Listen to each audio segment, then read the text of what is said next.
তারাপুর শিববাড়ি রোডের রাষ্ট্রীয় রাজপথে ভয়ঙ্কর গর্ত, মাটির নিচে নিচে সরে যাচ্ছে সড়ক, আতঙ্কপূর্ণ পরিস্থিতি। হ্যাঁ, আপনারা দেখছেন তারাপুর শিববাড়ি রোডের এই দশা।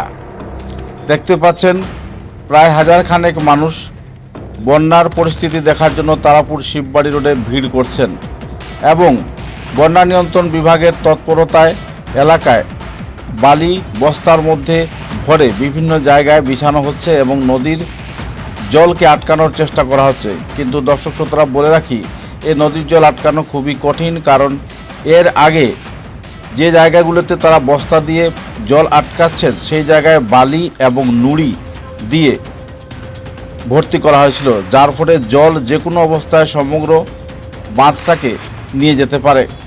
কারণ পলিমাটি সেখানে ফেলা হয়নি, আঠালি মাটি সেখানে রাখা হয়নি এবং সেই সঙ্গে পাথর ও স্যান্ড গ্রেভেল দিয়ে জায়গাটা ভর্তি করা হয়েছিল।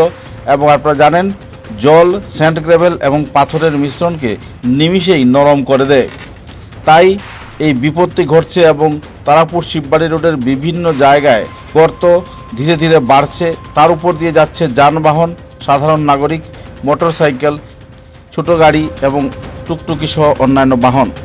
চাপ পড়ছে সড়কের উপর, পড়ছে ভিতরে ভিতরে সড়কের মাটির নিচে এবং ধীরে ধীরে মাটি নিচ্ছে জল, নরম হয়ে যাচ্ছে মাটি, তলিয়ে যাচ্ছে সড়ক। কিন্তু হেলদোল নেই প্রশাসনের, বন্ধ হচ্ছে না গাড়ির যাতায়াত। যে কোনো মুহূর্তে দুর্ঘটনা ঘটতে পারে। দর্শক শ্রোতারা বুঝতেই পারছেন, নরম মাটির উপর দিয়ে যদি বাহন চলাচল করে তাহলে অবস্থা কি দাঁড়াবে। এলাকার নাগরিকদের মধ্যে আতঙ্কের পরিবেশ বিরাজ করছে। কিছুক্ষণ আগেই মন্ত্রী সমগ্র এলাকা পরিদর্শন করে গেছেন।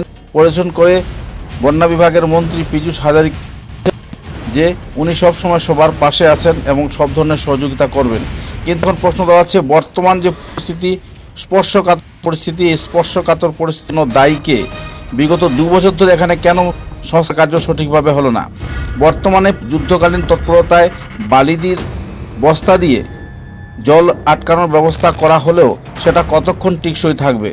কারণ নদীর জল বাড়ছে, এখনও মণিপুর এবং মিজোরামের জল সম্পূর্ণভাবে নাই, সেই সঙ্গে পাহাড়ের জলও বরাক নদীতে এসে মেশায়নি।